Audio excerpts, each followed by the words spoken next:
Asebiro Yesuna Akulora ni komanda jaler Atingo bada Tanyisi mar surrender. Hallelujah. Adwoko ni Nyasachu erokamano kuom miyowa thuolo odiochieng' makende mondo wawach wachne.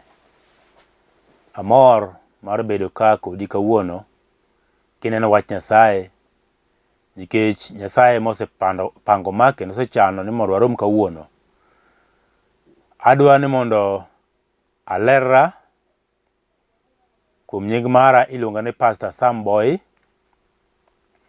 Atiyo tich Nyasaye e dala mar Nairobi, kamoro ni Kangundo Road, Njiru. Kanisa iluongo ni Cathedral of Praise Ministries International, Kangundo Road Worship Center.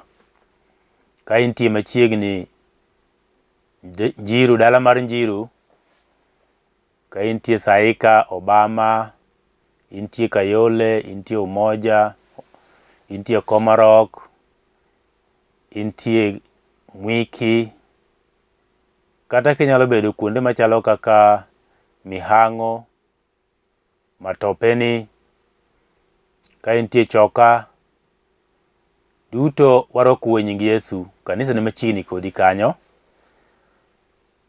Adwa ni mondo awache wach Nyasaye seche machalo kamagi.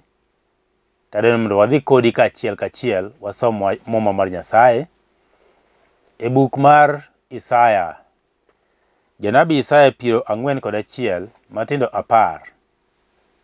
Kendo abiro somo buk machielo ni Nahum.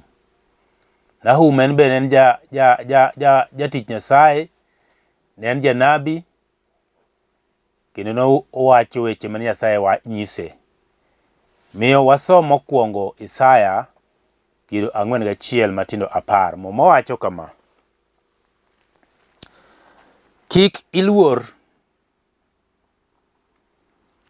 nikech an kodi. Weng'eng, nikech an Nyasachi. Anamiyi teko, nakonyi, nasiri gi lweta marachwich, an matimo kare. Anuoyo kendo somono. Isaya 41 matindo 10 wacho kama: Kik iluor, nikech an kodi. Weng'eng, nikech an Nyasachi. Anamiyi teko, anakonyi, anasiri gi lweta marachwich, an matimo kare.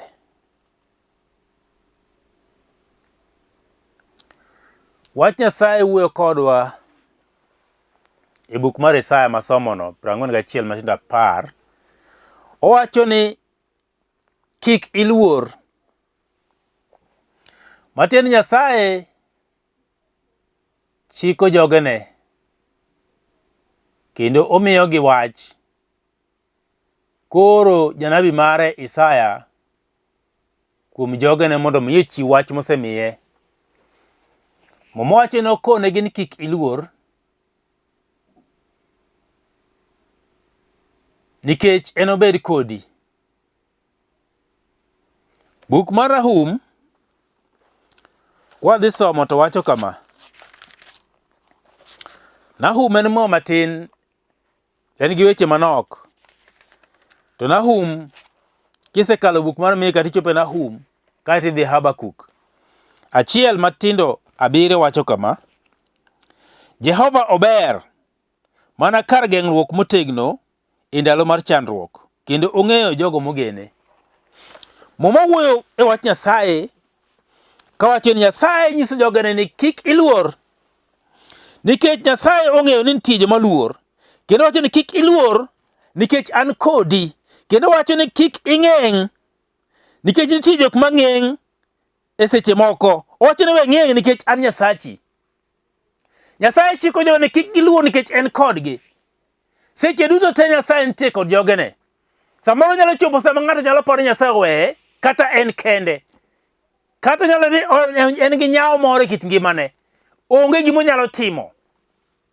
Omiyo Nyasaye wacho seche machalo kamagi ni kik iluor. Kik iluor nikech en kodi, kendo wacho ni kik ing'eng nikech en Nyasachi. Mokwongo, Nyasaye oseng'eyo ni nitie luoro e kit ngima ng'ato. Nyasaye oseng'eyo ni nitie luoro ma ng'ato nigodo nikech weche matimore e kit ngimane. Nyasaye oseng'eyo ni ng'ato nitie kod luoro nikech gik moko magoye ka gi kacha, weche mokale piny ka, kuonde mowuothe, gi weche moji ka ji wacho, gik moko matimore, miyo ng'ato nyalo bedo kod luoro. Nitie gik manyalo luoro ng'ato e kit ngimane mamiyo bed kod luoro. Nitie gik manyalo miyo ng'ato bedo kod luoro. Achiel kuomgi en kaka tuoche matuoyo ji. Nyalo miyo ng'ato bedo kod luoro. Ng'ato notuore ma dhi aneno osiptal to bang'e nogona simu nodhi. Nyalo bedo gi luoro. Ng'ato nyalo bedo gi luoro. Sama neno ka watne moro onindo kata osiptal moro machiegni onindo. To luoro make ni yawa to ng'ane mochon go nang'ni. Excuse me. Ng'ane mochon go kendo owuoyogo mamadhogo nyaka cha yawa ang'o motimore. Onge. Nikech luoro nyalo donjo kuom ng'ato. Ng'ato nyalo bedo kata luoro kuom gima kiny notimre kiny. Ng'ato nyalo bedo luoro kata mana jo mahundu kata jokuoge. Ng'ane okwal gigene yawa jogi nyalo monja. Ng'ato nigi luoro e kit ngimane. Ng'ato nyalo bedo gi luoro kata mana e kit ngimane mapile. Kodwa dhi wuotho luor. Okia ng'a nyalo timore ne kit ngimane. Nyasaye wacho ni kik iluor. Nikech nyithind jo Israel ne gintie twech. To sama ne gin e twech, Nyasaye ne loso gara kode ka gin e twech kanyo.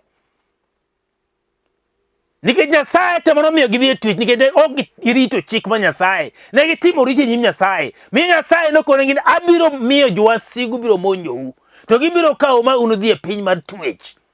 Miyo ne gidhi e twech. To kata gin e twech kamano, Nyasaye ne nitie pod ni kodgi, nokoweyogi. Miyo mowacho Nyasaye nokone gin ni kik iluor. Kata ka gin e twech kamano, kik iluor. Nikech antie kodi, kik iluor. Bende kik ing'eng. Kamoro amora ma intie ok onego ibed gi ng'eng mang'eny. Onego ibed ng'at motang' seche te. Nikech ng'ama ong'eng ok en ng'ama otang'. Mowacho ni kik ing'eng. Nyasaye wacho ni en mobiro siri, en mobiro riti, en mobiro bedo kodi ndalo duto. Owacho kama. Mama wasoma somano mowacho kamano. Owacho ni ya. Anamiyi teko, nakonyi, nasiri gi lweta ma korachwich, an matimo kare. Anamiyi teko, nakonyi, kendo nasiri. Nitie gik mang'eny ma dhano luoro e kit piny ka. Nitie gik mang'eny mosebwogo kit ngima ng'ato. Ng'ato nyalo kata bwok moko ni gino bwogo remba malich machalo kama nikech ang'o. Magi gik ma Nyasaye wacho ni en oriti, en otimni maber, en obed kodi, to biro nyaka chikoi. To gimoro amora matimore, obed oluori gik matek, weche mapek oluori, gik moko matimore magalagala oluori. Kama intie neno ka okin kama sawa. Neno ka gima kata tony ok nyal tony. Mowacho ni kik iluor. Nikech Nyasaye nitie kodi. En oriti. Nyasaye nitie kodi. En ochiki. Nyasaye nitie kodi. En osiri. Nyasaye nitie kodi. En opari. Nyasaye nitie kodi. En ogwedhi. Nyasaye nitie kodi. To en ochangi. Nyasaye nitie kodi. Ang'o mineno kelo luoro e kit ngimani? Ang'o mineno kelo luoro e kit ngimani? Owacho ni ya. Miyo kata Nahum bende Nyasaye owuoyo godo. Mokone ni dhi kone jogena. Dhi kone jogena ni Jehova ober mana kar geng'ruok. Jehova ober mana kar geng'ruok motegno e ndalo mar chandruok. Kendo ong'eyo jogo mogene. Matiende kama sama chandruok donjo ne ng'ato. Ng'ato nyalo paro dong kende ne ng'ato achiel kende. Ng'ato nyalo paro ni onge ng'ato machielo manyalo chako konye kata manyalo chung' kode. Ng'ato nyalo paro ni en kaka odong'no ochalo mana chula moduong' e chuny nam moluor kod pi. Onge kama inyalo dhiye, gima inyalo timo onge. Ng'ato ineno ka koro in weche ni te osekethore. Gimoro amora kit ngimani okethore. Ka in ng'ama mama mokendie weche richo, kidok thuru weche richo. Ng'ata olokre kodi. Nyithindi olokre gimoro nono. Muma wacho ni kik iluor. Jehova ong'eyo jogene. Nyasaye ong'eyo jogene ma en go. Nikech ne ok ong'eyo jogene, wach ni dok ondikonwa ka mondo mwanyis jogene ni ong'eyo jogene. Nyasaye ong'eyo jogene. Kata in mana kama nade, Nyasaye ong'eyi. Adwa koni ni ka Nyasaye ok ong'eyo jogene, dino ok ooro jogene mondo dhi ochiw wachne. Nyasaye dino ok obedo gi jonabi mano ooro ka ok ong'eyo jogene. Matin ni ong'eyo jogene omiyo nokawo jonabi mage, to kawo ng'ato ka ng'ato miyo wach. To kone kawuono ni dhi nyis jogena kama. Kawuono ni aori kuom oganda ma kama. Dhi los kodgi, tikonegi kama. Nikech Nyasaye noseng'iyo dhano mong'eyo nyaka chuny dhano ma iye kaka chalo. Mong'iyo nyaka paro mar dhano moneno kaka chalo. Mong'eyo ni dhano nitie kod dwaro mag giwegi. Ma Nyasaye dwa jiwogi. Konegi ni gimidwaro no, gimineno ka tekno, gimineno ka pekno. Asechike odhi timre kaka dwaro. Miyo kik ibed kod wasi moro amora. Owacho ni en Nyasaye kendo ober ndalo duto. Onyasaye maber seche duto. Onyasaye maber ne ng'ata. Ober ne nyithindo to ober ne joma dongo. Ober ne joma nigo to ober ne joma onge go. Ober ne joma osomo to gi joma ok osomo. Ober ne jorieko nyaka gi joma ok jorieko. Nyasach ji duto te. Mak mana ni dhano ema miyo Nyasaye ok tim kaka odwaro. Nikech owacho niya, sama chandruok nitie, en kar geng'ruok mar dhano. Bende ing'eyo ni piny ka onge ng'ato moge kod chandruok. Nikech jotich Nyasaye moko menjo ka wuoye muma kagi. Moko nitie piny matwech. Matiende gintie chandruok. To pur Nyasaye noloso kodgi chandruok mane gintie no. Miyo kata in bende chandruok ma intie no, Nyasaye nyalo loso kodi chandruogno. To Nyasaye nyalo loso ne chandruogno. Ma chandruogno wuogi. Mokone mochike ni ma ng'ata ojatich na ong'ama hero. Miyo adwa ketho gik moko duto te maricho kit ngimane. Miyo adwa keto ne gima ber mowinjore go. Okoni en obiro koli e chandruok ma intie. Okane mawacho. An awuoyo mana kaka Nahum be ne wuoyo. Kech Nahum nowacho ni Nyasaye ober. Ta adier ober kendo ober seche duto.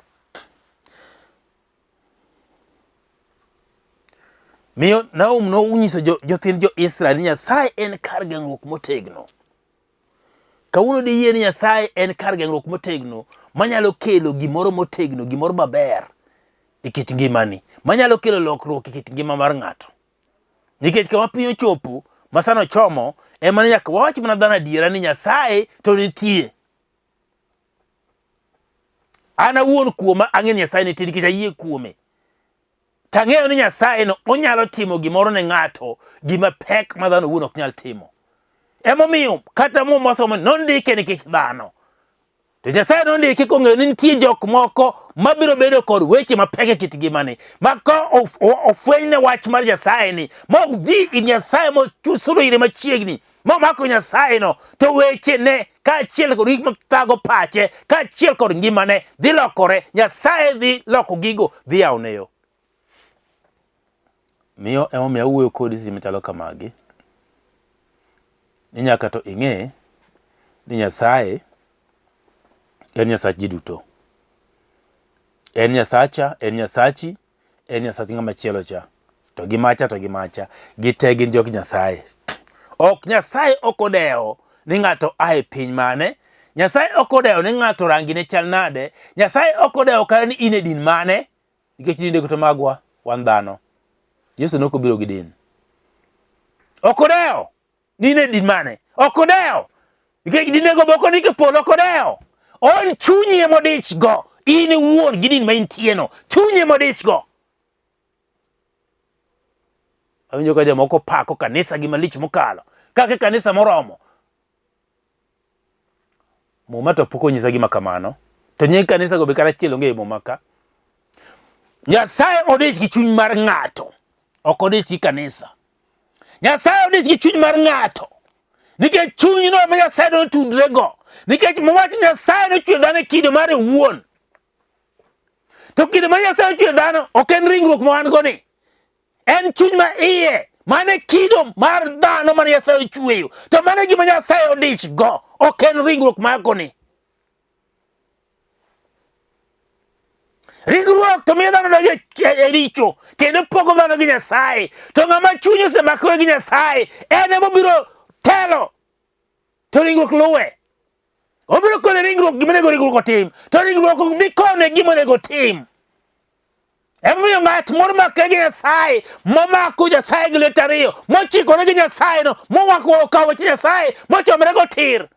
Ng'ano Nyasaye ni godo, Nyasaye ok bi weye. Obed ni ng'ama nade? Obed ni wacho dhok mane? Nyasaye ok odewo dhok ma ng'ato wacho.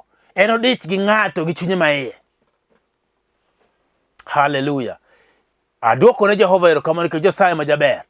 O Nyasaye ma jakedo, o Nyasaye ma jahera, o Nyasaye matimo madongo, matimo honni kaachiel kod ranyisi. Onge ng'ato moro machielo minyalo pim kode, nikech emomiyo nooro wuode ma miderma mondo mi obi otho ne piny. Tanta wacho ni wuode ma miderma di owek tho. Dikoro onge kod warruok. Owek tho, dikoro onge kod yalo momani. Owek tho, dikoro onge kod injili. Tok tho kende. Nikech ji mang'eny mosebiro ka wacho weche gi be to gi tho to iki to gi lal. En tho mochako chier. Chier no nitie kod teko. Rembe mano chier msalaba Kalvari nitie kod teko. Tho mano tho modhi piny kuom ndalo adek nitie kod teko. Tok mano kende momo wacho ni to kare chieng' mano dhi e polo malo, dagi nene kodhi rando. Ok wawach gima onge muma, en gima nitie muma. Miyo en opogre gi moko milando go, ma ji wuoye go. En oingo nyaka tho. To ingo nyaka kor muya. Lwasi kado kalo modhi. Teko ne nitie. Roho ma Nyasaye no e polo malo kimiye batiso mowacho ni mae wuoda ma ero. Ng'amo yie kuome tok nolal. Ne owuoyo kuom ng'at mantie mangima. Ok en ng'ama notho moiki mosiko e kabur. En ng'ama ngima. Miyo entie poro tiyo nyaka sane. Entie onyalo timo madongo e kit ngima ng'ato. Entie onyalo kelo lokruok e kit ngima ng'ato. Entie ka ng'ato luongo nyinge to winjo.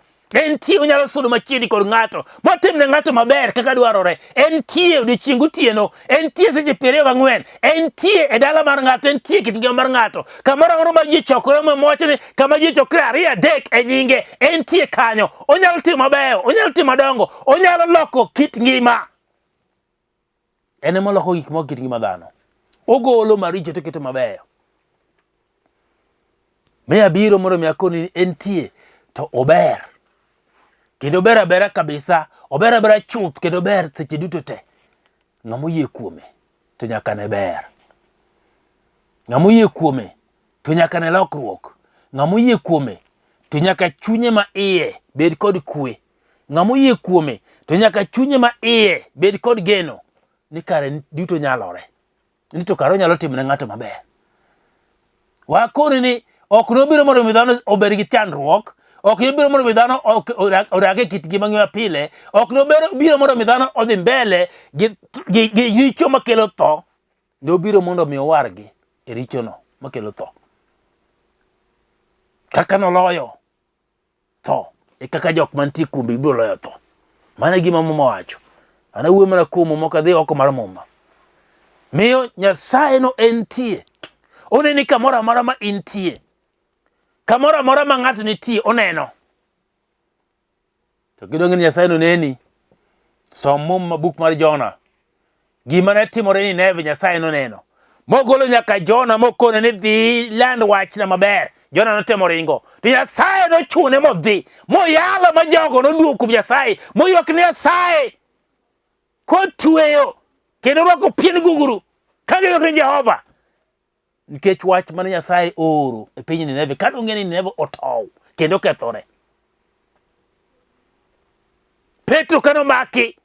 Modhi e jela. Momache ni malaika mar Nyasaye. Nobiro gotieno konindo. Mogole. Kas keche kia. Moya ogolo pingo manotwego moluar piny. Dolulungu ratege. Moluar piny. Mokao. Ukone ruak nanga. Ruak nyaka wuocheni. Mogole nyaka get oko. Oya oget kende. Mati Nyasaye nyalo neni kamoro amora ma intie. To nyalo timo ni maber kamoro amora ma intie. To mak mana. Kiluongo nyinge gi chuny maler. Kendo isiko kuome. To en be ong'iyo chunyi to ne adieri ma nyathina oyie kuoma chunye ber oselokre. To timo ni kaka idwaro. Otimo ni kaka idwaro. Onge ng'at moro manyalo biro iri moduok nono. Ok nyal timore. Timeo kano dhi iri chieng' moro. Owinjo ka jawar kalo. To ywak kene mono ywago kuom jawar. Dhano ne temo sige. Ni kik ywagi kuodo wiwa. Teno wacho ne oyo. Kata ka kuodo wiu to an bende. An be antie kod wich kod nikech pok aneno daneno. Kawuono nyaka nen. Akuodo wiu yes. Lakini anto kata in ng'ama akuodo wiu. Pok aneno nyaka nene. Adwa neno kawuono. Yesu Yahudi kaka ji an mokeche kawuono.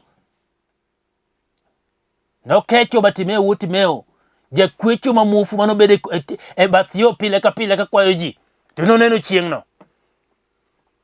Gech noneno ni wuda udi ni. Kare ni ng'ama nyala dieri. To nyalo timona. Kano chome tir. Donge noneno. To ka puth moro nomoke dho hekalu. Ing'eni ng'ato nyalo bedo e dho kanisa to kare en puth. Pok ofwenyo siri mantie. Pok ofwenyo gima nitie kuom Yesu. Pok ofwenyo gima nyalo gole chandruok mantie. Pok ofwenyo gima nyalo miyo chungi. Pok ofwenyo gima nyalo gole oko. Pok ofwenyo gima nyalo miyo wuothi. Obiro siko mana ka en puth. Ndalo ka ndalo. Tere i kanisa. Miyo mamacho ni kane Petro kod Johana ne dhi lase i hekalu e sa mar lamo. Kare nitie seche mag lamo piny ka. Nitie seche mane ng'ato dhi e lamo. Sa mar lamo kare gidhi e kanisa. Giromo kod ng'at mane osebedo puth. Ae nyuolne. Tijene en mana kwecho. Nokonge ni Nyasaye nitie manyalo konye. Nokonge ni biro yomo kod Yesu wuod Nyasaye chieng' moro. To jok manoting'o Yesu kawuothogo. Jogogo mane wuotho kod Yesu mane ong'eyo Yesu. Mane Yesu koregi ni kuyie kuma dhano biro timo madongo kata moingo moneno sanigi. Kane giwuotho gidhi e hekalu gidhi lamo. Nikech chunygi ne gombo mondo gilame kod ji kanyakla.